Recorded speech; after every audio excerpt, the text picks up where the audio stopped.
Introduction. The American War of Independence had a deep impact on the emerging nation state and shaped its economy and culture for decades to come. However, scholars have disputed the extent to which it affected Britain. In his 1964 work, The War for America, British historian Piers Mackesy argued that the American War of Independence was a typical 18th century regional conflict of little scope, which had a relatively minor impact on Britain. Mackesy's work was recognized as usefully placing the war in a broader context and providing some balance to the patriotic analyses of earlier American historians. However, even at the time of publication, his work was criticized significantly. In her review of Mackesy's book, military historian Ira D. Gruber, who specializes in the American Revolution, acknowledged, quote, a fair measure of truth in Mackesy's argument, end quote, but claimed he had overstated his case and that his overall argument was weakened by, quote, a careless use of evidence, end quote, and, quote, a number of errors in fact, end quote.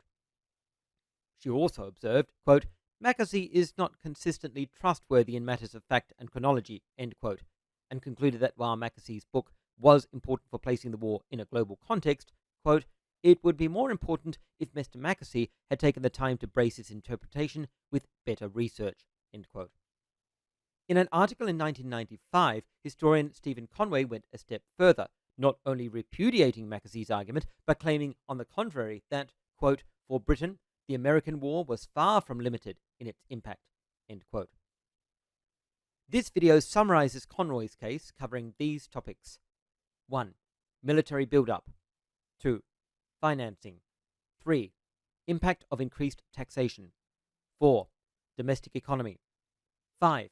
Penal policy. 6. Popular mobilization. 7. Social polarization.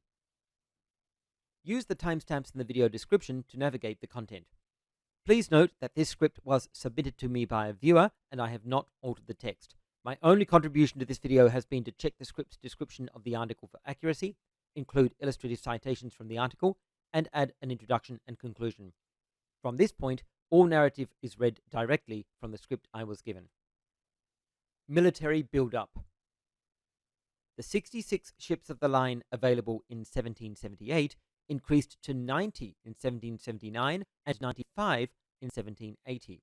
12 new infantry battalions were raised in the spring of 1778, another 14 in 1779, plus 3 regiments of light dragoons. By 1783, there were 118 battalions of line infantry on the regular establishment, compared with just 70 when the war broke out. By the last years of the struggle, there were 66 corps of militia, together with 4 regiments of fencible men in Scotland. In Ireland, unofficial volunteer units were formed by the Protestant population when the Bourbon invasion threatened, and in Scotland, similar bodies emerged at the same time and shortly afterwards. In England, too, volunteer corps appeared all over the place from 1778. There are reports of units in London, Bath, Birmingham, Norfolk, Kent, and Sussex, and from Devon, a militia officer wrote in 1779 that, quote, there is scarce a town or village in this country but what have raised independent companies or company, end quote. By the close of the war, more than 250,000 British and Irish subjects of King George were serving in the official armed forces, 110,000 in the army, 107,000 in the navy, and about 40,000 in the English and Welsh militia and Scottish fencibles. It seems likely that another 60,000 or so Irish Protestants were active in volunteer units, and perhaps about half as many Britons. If we take into account deaths, desertions, and discharges, the number of men who served at one time or another was probably around 500,000. This was a significant proportion of the male population of military age during the war years, between 1 in 7 and 1 in 8. As a military participation rate, this may be less than the 1 in 4, or 5 or 6, calculated for the Napoleonic Wars, let alone the nearly 1 in 2 for the First World War. But it exceeds the ratio for earlier 18th century conflicts, perhaps 1 in 9 to 10 in the 7 Years' War of 1756-63, and only 1 in 16 for the War of Austrian Succession of 1739 to 1748. Financing. To support this considerable military effort required a vast amount of money. The land tax was increased to its normal wartime rate of 4 shillings in the pound, and excise duties were extended and increased, raising altogether an average of £12 million a year. Government borrowing, which was made possible by the reliable tax base, also increased dramatically. The national debt also rose from £127 million in 1775 to £232 million in 1783.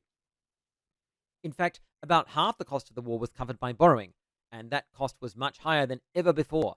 £109 million was spent on the army, navy, and ordnance, compared with nearly £83 million in 1756 to 63, and just under £56 million in 1739 to 48.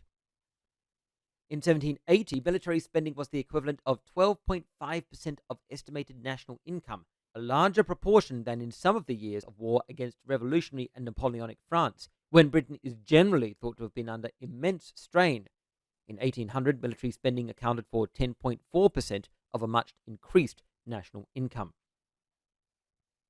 Impact of increased taxation. Many Britons were affected by the increased taxation required to help finance the conflict. A land tax of 4 shillings in the pound predictably led to a chorus of protest from the squirearchy, and the comfortably off was supposed to contribute in other ways too. Matthew Flinders, a Lincolnshire surgeon, was pleased to escape the new heavy tax on male servants, but he could only reduce his liability for the window tax by blocking up 2 of the windows in his house. The poor were soon also required to dig deeper into their pockets, as indirect taxes were extended to new items of consumption or the rates on goods already subject to duties. We can only speculate on the effect of the increased tax burden on purchasing power, but we can see it had a very definite impact on some forms of economic activity. The construction trade was experiencing something of a boom until it was badly hit in 1777 by higher duties on glass and wallpaper. Bankruptcies in this sector rose from an average of 15 per year between 1772 and 1777 to 30 in 1777 itself and 58 in 1778. Increased borrowing also had a noticeable effect on the economy. To attract savings, the government offered interest rates over the 5% maximum imposed by law on private borrowers. Unable to compete, bankers saw their stocks steadily decline and were obliged to reduce their new lendings. The overall pattern was clear. The government's need for money was deflecting investment from building, from canal and road construction, and from the land. The war years coincided with a sharp decline in enclosure activity. Domestic economy. The difficulties for the domestic economy were exacerbated by the disruption of overseas trade, which lowered profits and so further depressed investment. Smugglers no doubt flourished with the Navy's attention distracted, but legitimate trade declined. Between 1775 and 1778, imports fell by 26%, exports by more than 18%, and re-exports by 35%. The contract owed much to the near cessation of trade with America. In July 1775, the Virginia agent of a Glasgow tobacco merchant predicted that the war would have a, quote, direful effect, end quote, on business. He was right. Scottish tobacco imports slumped from £46 million weight in 1775 to only £7 million in 1776. By 1777, they were languishing at a mere £210,000. The sharp decline in the American trade seems to have been particularly damaging for the textile industry. In 1772, the official value of woolen exports to the 13 colonies was more than £900,000. By 1776, this had fallen to a trifling £58,000.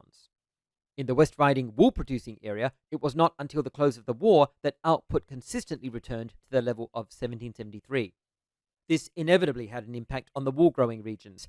Wool prices slumped, and wool growers, especially in Lincolnshire, became restless. In 1780 and 1781, they petitioned Parliament, though unsuccessfully, for permission to export raw wool to Europe. The loss of most of the American market also had damaging consequences for the metalworking trades of the West Midlands. Penal policy. The war also influenced the development of penal policy in Britain. Before 1775, it was standard practice for felons to be pardoned on condition that they were transported to the American colonies. Lesser criminals might be sentenced to transportation by the courts. The outbreak of fighting between Britain and the 13 colonies made the continuation of this practice impossible. Once it became clear that the interruption in the export of offenders was to be prolonged, new methods of dealing with the deviant population had to be devised. Male offenders and even suspects might be packed off to the army, navy, or marines, or like John Whiteley, found guilty of horse stealing at the York Assizes in 1776, were pardoned on condition that they entered the king's service, either at sea or land. But the number absorbed by the armed forces was limited, not least because the War Office and officers on the spot were often reluctant to take recruits of this type. Popular mobilization. The Americans, many historians would accept, became a people at arms nearly 2 decades before the French. Less recognized is the extent of popular mobilization in Britain. During the American War, the British Army and the Royal Navy recruited more men than ever before. A higher proportion of Britons and Irishmen served as soldiers, sailors, militiamen, or volunteers than in any previous war. Social polarization. For Britain, as well as America, this was an ideological struggle, a struggle that divided the nation. Its political, economic, and social impact was greater than is usually recognized. It affected, in one way or another, the lives of countless thousands, even millions, of people in the British Isles. The French Revolutionary War was still more dramatic in its impact, but for Britain, the events of 1775 to 83 provided a strong foretaste of what was to come. Conclusion. This video has summarized an article by historian Stephen Conway on the impact of the American War of Independence on Britain. In the year 2000, Conroy published a book-length treatment of the work entitled The British Isles and the War of American Independence. This work has been well received in the academic community, with historian Eliga Gould praising it as an, quote, impressive new work, end quote, which made its case successfully, and historian Jacob Price observing it was, quote, based on impressive research, end quote. Conway's work should be considered a particularly useful treatment of this aspect of the American War for Independence. Finally, I'd like to thank my generous patrons, Elias Assig, Duran Barnett, Alexander Curzon, Shawnee Young, Andy Chaos, Tibby LTP, Niels Rethlin, Matthew Simmerall, Thomas Leonard, Martin T., Ben Lindquist, John Larkin, Love You More, Noah French, Aaron Johnson, Emily Kugler, David Johnson, Be the Heretic, and Dusty Bob.